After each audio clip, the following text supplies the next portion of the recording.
All right. Really exciting to be out there. After these guys did a really good job from what we were around or what we heard from the summer. And,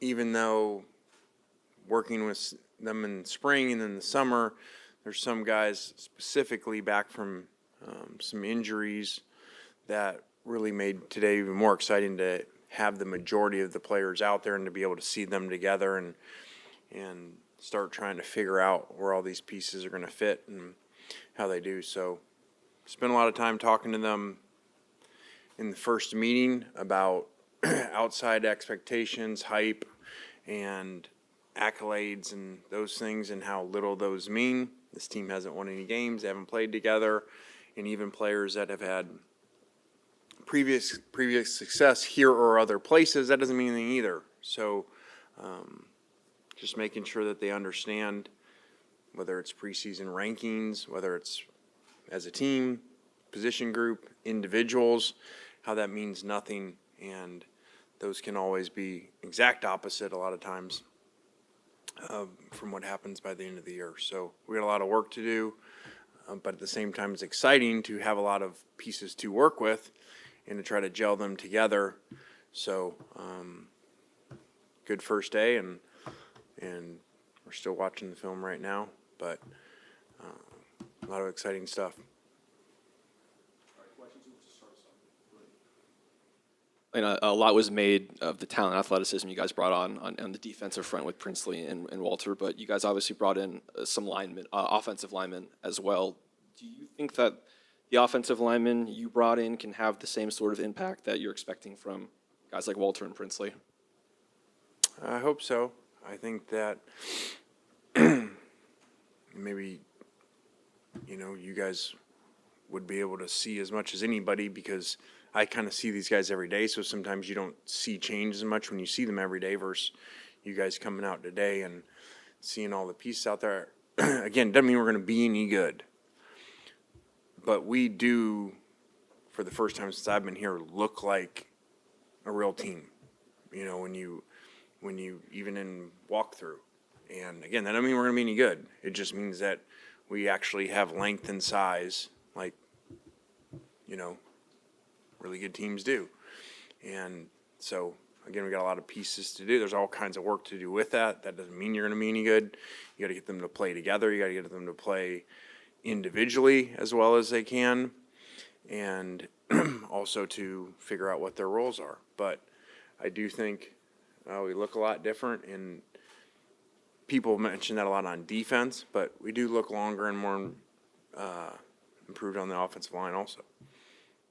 I want to ask you specifically about Henry Parrish. Ever since him coming back and reuniting with you and Kevin Smith, how's he different as a player now than when he first arrived here and was here in 2020 and 2021?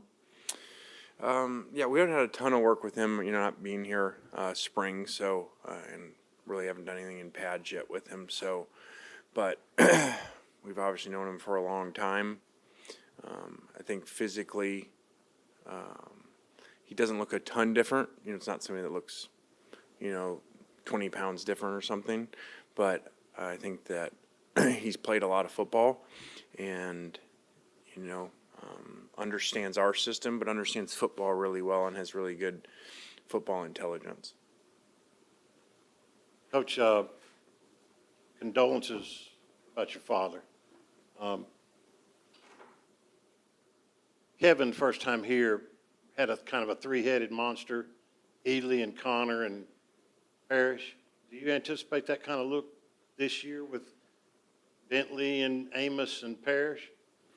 Yeah, I don't know, and this doesn't sound. Thanks for saying that about my dad first, but I hope this doesn't sound wrong. I don't really care which way it goes, whether it's one guy is so far ahead that one guy does it, or there's two, or there's three, because we'll just figure out the best way to win.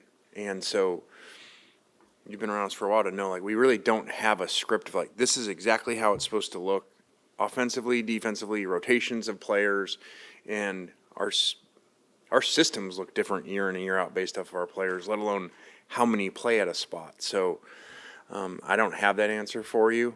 I think maybe on paper it would look more like that because there are a number of guys that have played, but not necessarily been, the high carry starter. So I don't know that, and I really don't worry that much which way it is. We'll just figure out however it figures itself out. Take questions up top. Lane, what kind of step forward are you hoping that Centauran Perkins kind of takes this year, and do you see his role maybe like evolving with this defense this season? Yeah, I think that a lot of times these guys between their first and second year, even in the NFL, is the big jump, and hopefully with him it is. That was a lot on him last year to go in and play, and he flashed and made some really good plays in some games, but that's a really hard spot to play. Are you walking out playing some outside backer, but then you got to play defensive end, and so I think he's had a really good offseason. He's really exciting player, as talented as that we have. So I think he'll put it together and have a great year. Lane, with Walter Nolan only being 70 miles from here, has he expressed any enthusiasm to, being so close to home and playing? And what do you think, or how do you think he will succeed this year? Well, Walter's not a big express enthusiasm guy, but so he didn't say anything about that. Walter's pretty low-key cool, if you know him very well. So, but he practiced great today. We've had great experience with Walter and buying in and doing things that we want to on and off the field. So I think that, again, one practice, but he's headed the right direction. Hi, Coach. Just talking about the defense, ranked about 70th in the country in total defense last year. Just what kind of emphasis are you putting on that kind of going into this season? And secondly, not a lot of returners on the secondary. Just how do you think that area is kind of shaping up? Well, I think I don't know what average per play is defensively. I hope it's probably better than that, and that to me is more important. I think I bet that's probably off of total yards. That cannot be a great definition of your defense, especially when you're a tempo offense, because you play more snaps on defense. So, but the secondaries, like a number of positions that we go to the portal and we fill guys in. So even though on paper maybe there aren't a lot of returning starts, especially at corner, there are guys that have started other places that we're really excited about. Coach, with all the guys that transferred in over this past offseason, just what are your initial thoughts on just all of them collectively as a group gelling with the guys who were on last year's team? Just what are your initial thoughts on them from this past offseason and how they're gelling together? I think they've done really well. I think that we researched that a lot, over in recruiting in general, but especially in the portal. I think that we've really valued heavily in our evaluation who they are and how are they going to fit versus just here's the player, because if you study around the country, that doesn't always work. Just because you sign high portal classes doesn't mean that you win, because to me, it's got to be the right eval and the right makeup to come in, and or else it doesn't work, because a lot of these guys leave places because they're going to a place feeling like they're going to be the big role player, and then when it doesn't work, you've seen around the country, in my opinion, how that cannot work. So I think we've put a lot into that. I think we've got the right guys that way, and now we just got to put them all together.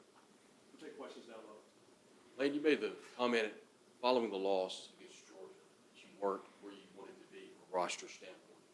Now that we stand here today, right before the season, where do you feel like you are from a roster standpoint? Could you answer some of those questions? I think we answered a lot of those questions. I think that, like I said, again, don't mean we're going to win games, but when you go out there and watch us, we look more like, I just said, like what Alabama and Georgia have looked like over the last 4 years when we go warm up against them. So, again, that doesn't mean we're going to win, but if you don't have length, you are going to struggle at times. And to me, it's very hard to go a whole year and play really well every week and everything if you're playing undersized. That gets you at times in some games. And we've seen that over our career here, to me, where there's been certain games that has showed up. So we got a chance. Lane, I guess with adding all of those guys, I guess at this point in the year, do you feel like maybe you're still trying to figure out your best guy at certain spots where maybe you'd have a better idea in previous years where you haven't added all of these older transfer portal guys? Yeah, I think that's a very big, I said before, every benefit there's a cost. So the benefit is we have all these things. The cost is we don't necessarily know who's starting where. But that's a good thing. It's more competitive. But I would probably be able to less likely predict who's starting exactly on day one here than if we were to go back a year or two where I'd say, okay, we have competition, but this is probably what's going to happen. There is some, including offensive line, that I don't know that I could tell you and be right if I had to predict who was going to start. Juice Wells is a guy who was a first-team All-SEC performer at South Carolina. What does he bring to the wide receiver room from a skill set standpoint that wasn't already in the room? And is there any worry about keeping everyone happy with all the receiving options? Again, the cost to the benefit, of having a lot of receivers, you got to figure that out. But you also got to spend a lot of time getting them to understand the goal of winning, and that's got to override the individual numbers at times, because there's not a way where all these guys, tight end, receiver, like they're all going to have these gigantic statistical years. It just can't happen. There's not enough balls. So we spend a lot of time on that. I think Juice has rehabbed really well. He's trained really hard. He seems to be highly competitive at things and really wanting to get better. And so I've been very pleased with Juice. Coach, you've talked openly about Jackson's influence as a leader. Have you been able to identify any defensive players that are taking leadership roles?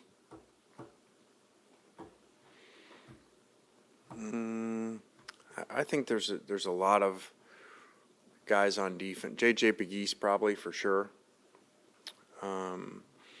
Really done a great job of, as he came back, being a leader, investing in a guy kind of like Jackson. He spends a lot of time with players individually and invests into them. So he'd be the first name that I'd say. Lane, do you just have to check in on Deion Smith? Do you anticipate him getting here at all? We didn't see him today. He's not here today.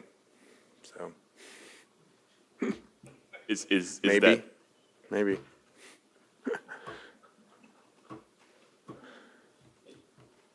Lane, kind of going off from the top, obviously probably the highest expectations have been for this program since you've been here. Do you feel like with all those returners and veterans, you've got the right mix of guys who have been around you, kind of help and know how to compartmentalize that kind of stuff if the season kind of goes the right way? Yeah, I think that does help. I think that having years with these guys does help that, where if you just had all this preseason hype and you're in year one, maybe even year two, like they haven't been around. So it's like, okay, we have these, but then we got to work on this culture part. And so I do think that, we have a lot of groundwork on that. And it's important to have the guys like Jackson, JJ, like they've been here a while with us, so they know our expectations. They know how we think, and then they do the same things in the locker room and in the off-season workouts.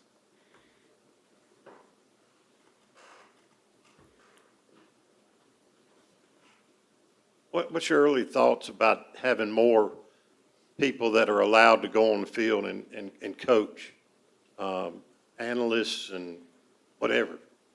Yeah, I think it's probably good. It's like the NFL, which is most of what college football has leaned to, whether it was rules or now a 2-minute or clock. And so now headset, helmet to helmet or coach to player, sorry. So it's probably good, that there's no these strange rules that were always around. This guy can hold a card, but he can't really coach the guy. And there were some really stupid rules on that if you think about it, And you mentioned my dad. He used to say like, "This is the dumbest." When he got to back to college football, and he was at Tennessee, and he'd like go down in the off season to like coach the players, and then compliance is like, you can't do that. And he's like, "That's the dumbest rule I've ever heard. You're gonna tell a doctor he can't help somebody that's in need, you know?" And so it's kind of funny when you say that, because I remember him talking about that rule and not understanding why, if a player wants to get better and comes up and asks you, why can only certain coaches and certain time of the year you help them? So it's probably a really good thing. All right, anything else for Coach? All right, thanks, guys.